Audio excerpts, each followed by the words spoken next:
咁啊住嘅 hostel 鐵道迷一定好中意。落機已經差唔多9點鐘，好在關西機場有鐵路可以去到市中心，970日圓真係港紙50蚊都唔使。先去新金宮站，再轉車去到呢個金谷乜嘢站啊？Booking.com 度睇相幾靚喎，但係睇漏咗一樣嘢，喺個火車軌樓下。諗住冇乜嘢啦，點知住落先知道瀨嘢。一路職員同我 check in， 同時間火車就喺度經過。職員話1點鐘火車就會停噶咯。好在香港人習慣香港夜瞓，訓練咁耐就係等今日啦。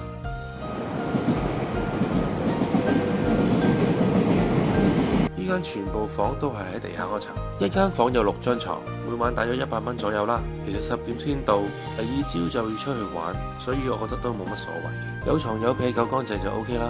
不過第二朝火車原來6點鐘又開始啦，唉，都係早啲瞓啦。